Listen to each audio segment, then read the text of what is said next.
Hi everybody, this is Tip-TJustus. I'm logged in as Pam. I'm working in CTL with her, so I'm logged in as her, but I'm doing the presentation. You'll also notice that no one else is in the room because the first time I did this, I didn't record it. So I'm recording it now for the archives. So I wanted to give you some information about creative assignments. I just wanted to show the video of myself so you know who I am, and I'm just going to talk from here on out without the video. See ya. So I'm going to talk for a few minutes about creative assignments.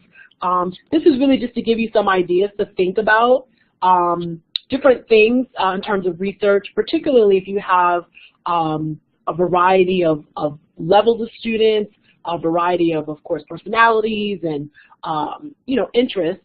And also, if you don't necessarily need to have a research paper, I just want to give you some things to think about. So what are some reasons for alternatives to term papers? One, it can lighten your grading load, which of course what's the word I'm looking for? Which of course would be helpful when you get towards the end of the semester, particularly if you give your assignments at the end of the semester.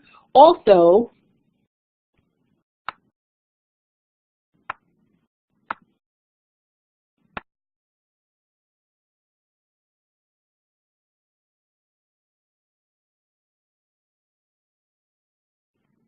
hi everyone, this is Tip-TJustus, and I am signed in as Pamela Narworthy, but I'm just signed in since I'm working with her in CTL, so I could share my screen with you a little bit easier than as if I did it under my own name.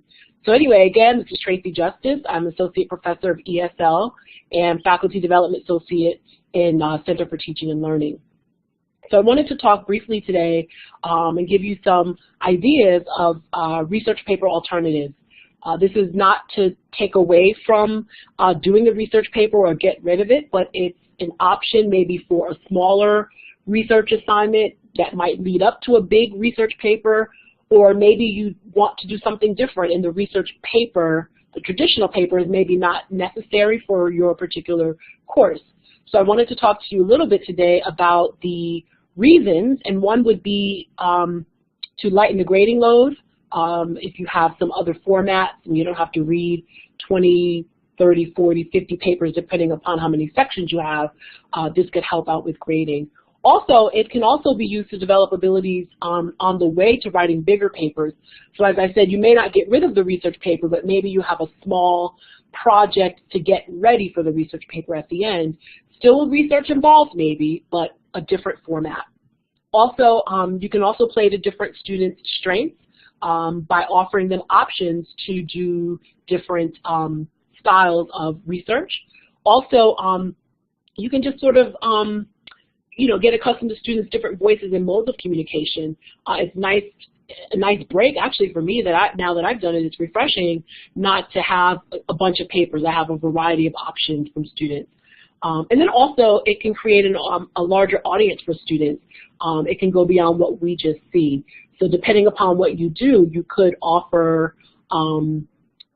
make the items available maybe in, online, if it's some kind of online submissions, or something a little bit different, which I'll share in the next couple of slides. So some tips to be successful in this alternative to research papers is be clear about your reasons for this. Some students expect to do the paper. They're glad sometimes when they know that they don't have to do it, but you still want to let them know it's still research. This is not, Monopoly. You're not playing a game. This is really research, just in a different way that they might have been doing in the past. Also, make your evaluation criteria clear. Of course, when we have students write papers, we might have a rubric or something, to show a clear A, a clear B, how many words or pages, citations, bibliography. You're looking for all those things, and you have grades or points maybe attached to that. Do the same thing for the alternatives so students will know up front what they need to do to get the grade that they want.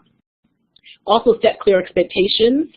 Again, with a research paper, we just give pretty basic information, topic, length, citation style, whatever else we might want, and we say turn it in on this particular day.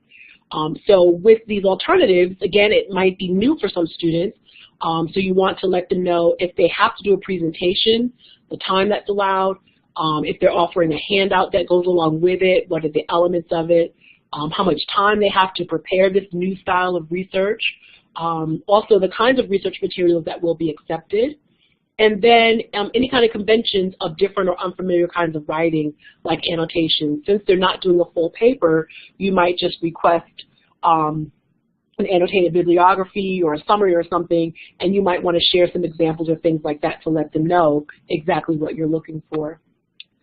So what are some alternatives that I'm talking about? Some of these things I've done, and others I've heard of at a conference, actually 2 conferences, and I'll tell you the ones that I've done. But one could be write a book review, or review a reference work, a website, or a performance. Again, depending upon your discipline, a performance might be something that they can review. Evaluate and edit a Wikipedia entry, or write a new one. We tell students a lot that they can't or should not use Wikipedia for research purposes. When I show them how you can go in and edit Wikipedia, they're like, wow, I didn't really know that that was true, because they don't even think to click on edit and then edit. So one way is you can have them do research to either, again, create a new Wikipedia entry, or they can look up what's on one that already exists, see if there are any inconsistencies, or you can find your own and then give them to them and say, look, you do your own research and edit this Wikipedia entry. The one that I've done besides that one, another one is poster sessions. Many of us have gone to conferences, and they have, you know, the panels, they have the actual presentations, and they also have poster sessions in many cases. What I've done, and this one is really fantastic and students really enjoy it, is students take turns presenting their findings and making the rounds. I take 2 days. The first day, half the class offers their posters, and I give them a variety of ways that they can do their posters. They can do the trifold science fair type of thing. They can also get them printed if they, you know, want to spend a little bit of money, but they can get them printed relatively cheap at Sam's or Costco. But I give them some options. They can do the poster board too, you know, and the first half goes, and then the other half of the students, they go around and take notes, ask questions, and then they flip the next day. So the next day, the other students present, and then the other students that presented already go around and talk to the students. So for one, they're doing the research, they're presenting, but in a small way, and they get to see everybody else's information as well, which is really fun. And students really get into it, and I like it myself. Also, to make it a little bit bigger, you could also do this with multiple sections of the same course. You can also do this with other people in your department, maybe in a faculty learning circle or something like that. Put on a mini conference. You have the students do the research, make a program. Maybe it could be just a simple, just staple a bunch of abstracts together like you would have in a program from a conference, but have them write up abstracts. That shows them how to paraphrase, not paraphrase, but summarize information and put it together for a conference abstract. You could also have panels organized by similar and broad topics. You could do brief oral presentations. You could also have a question and answer period. And look at all the different skills that we're attacking here. I don't know if attack is the right word, but look at all the skills that we're catching here with the research, the presentations, summarizing, and putting this little mini conference together, which I think is really a fascinating thing. Also, just really quickly, because my time is running out, is consider another type of project maybe creatively. A student can do a video, maybe with still photos, voiceovers, whatever. Some of my students have suggested really good things that I haven't thought about and really produced some good things. Photography, performance, painting, drawing, prints, again, depending upon your discipline, if you're in fine arts. Also, fiction, poetry, creative nonfiction. Maybe someone can make a song or a video, some kind of sound recording. Also, what I've learned from a fellow colleague in my department is to use the GPC sites for a blog. And the media spot people will come to your class and have everyone in your class set up with their own blog, at least the basic blog, within 30 minutes. You can meet in a computer lab or a computer room, and they can have them set up and ready to go in 30 minutes. And then they're also available to the students outside of the class in the media spot area. So throughout the semester as they're working on it, they can go to them at any time for help.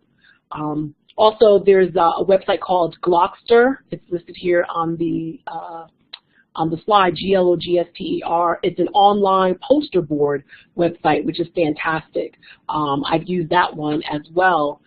With these projects, alternatives, depending upon what it is, I give some information about what I want, the kind of research that I want, and many of them have some short writing component. What I'm doing, and I'll finish with this in my perspectives class on food and culture, is I give students options. They have the option to write the research paper. They can do one of the alternatives that I have here, a video. They can do the online poster board. They can do an in-person poster board.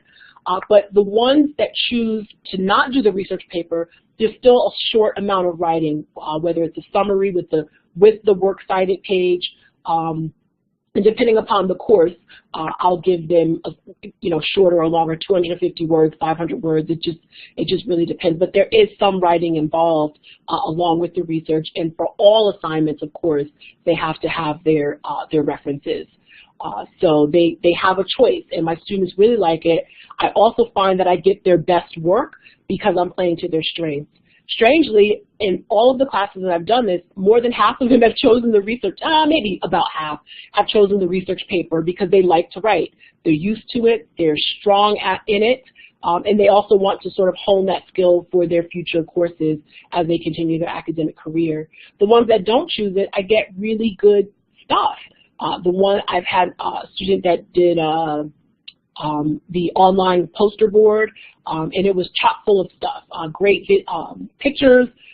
You could also add a video on with Glockster, and they did a homemade video and added that, so it was really kind of double.